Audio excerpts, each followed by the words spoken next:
Hello there. This is your brother Josh. Hello. How you doing? I know you are trying to change your alternator on your 2003 Honda Pilot, or it could be an all 4. I think it should be the same of all 5.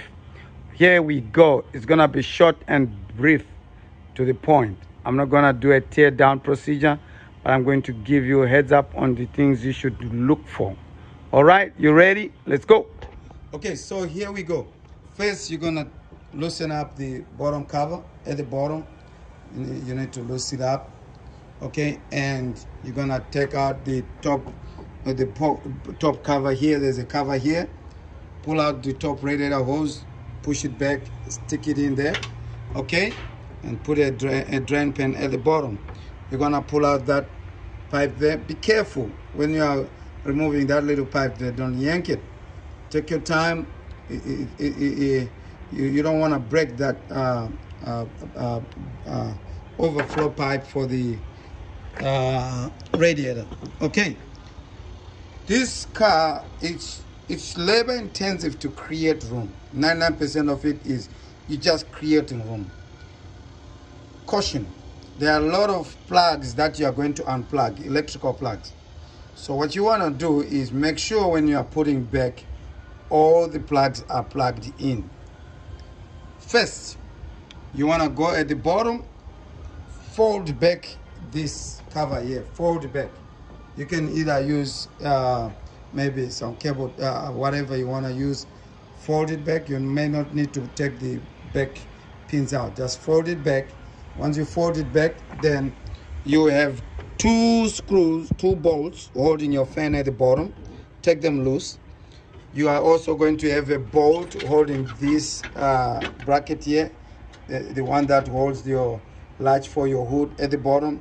Take it out, and you're going to take the screws that are at the bottom of the second fan. This is not the second fan. The second fan is already out. You don't have to pull this fan, your right side, passenger side fan out.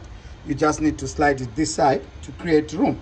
And then once you are done with that, now caution, when you are pulling out this fan here, don't forget there's this plug here in the corner here, this here. You need to unplug it because that holds your fan down from you not being able to pull it out. And don't forget the compressor wire too. You need to unplug it, or else you're gonna pull it out of the harness. Okay, so unplug the compressor harness and that plug there at the corner. On the driver side fan, there is also a wire that holds your fan at the bottom. That plug there, you see that plug down there at the bottom? It goes to the, I think it goes to the temperature switch on the radiator, on the bottom of the radiator. Make sure you unplug it, because when you pull your fan out, that plug is gonna be holding. It's on the side of your fan. Unplug it too. Once you unplug that, then pull out the driver side fan. And once you have pulled out the driver side fan, you are going to be left with the passenger side fan. Slide your passenger side fan to where the driver side fan was. This, you can keep it in place. You want to undo every clip holding the cables, okay? You may not need to pull out the cables. Be very careful now. This part of the cable on your hood cable, do not break it. You know, you can just push it out like that. That way you are not going to put too much stress on it. Okay, just push it down a little bit and keep it in a place whereby you know you're not gonna bend it or break it, because once you break it, now you're having trouble to open your hood. Okay, and once you are done with that, you have all that room. You now have all that room to get your alternator. Okay, the back plug on your alternator, the back bolt on your alternator, if you don't want to disconnect your battery for the memory of your radio, you need to move your alternator forward a little bit. Use a short socket so that you don't short your ratchet to the exhaust. And take that board out. As soon as you take the board out, pull your plug out, and tape it up so that it doesn't short. Tape it up and move it out of the way, okay? And then pull out your alternator. You have a lot of room to pull your alternator out. Pull out your alternator and you're ready to put in a new alternator, all right? Otherwise, 99% of the work you're doing here is you are taking out stuff. There's a lot of tear down of taking out plastics and taking out the two fans and creating room. Oh, I forgot. You're gonna have the brackets that mount that hold your radiators, and there's also 2 bolts on the condenser there. You see that the condenser is bolted down. There's the bracket bolts onto the condenser. So you need to take out that 10 millimeter, and there's a 10 millimeter in there too on the condenser. You need to take down that 10 millimeter on the condenser. Pull it out and then pull out the 4 brackets. Pull them out. You can lay them down on the top there, on their sides, and you may need to pull out the oil cap, okay? And once you have pulled out everything, put back the oil cap so that you don't have anything dropping into your engine. Okay, let me put back that cap too.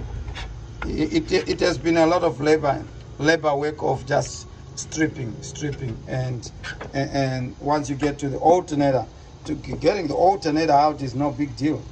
It's just the stuff you have to move out of your way to get to the alternator. Again, this is your brother Josh. Peace. Take care. God bless you, and enjoy driving your Honda Pilot. Patience. If you're doing this job, have a lot of patience. Do not lean too much onto your radiator with parts. Stay away from the face of your radiator, or even on these walls when you are working on it. If it's an old radiator, not too much pressure on it. You don't want to break anything. All right, if money is available, it's time to change that radiator. It will be time to change that radiator. Why? It's just because of the labor you put in it. If it was my car, I'll just pull that radiator out, put in a new radiator at the same time. But if money doesn't permit, then just do the alternator you're coming in for. If there is oil leaking on your alternator, you may want to make sure that you fix the oil leak so that the alternator doesn't go out because of an oil leak.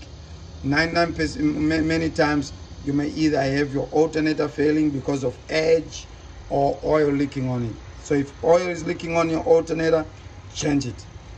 Fix the oil leak and then change your alternator. God bless you and have faith.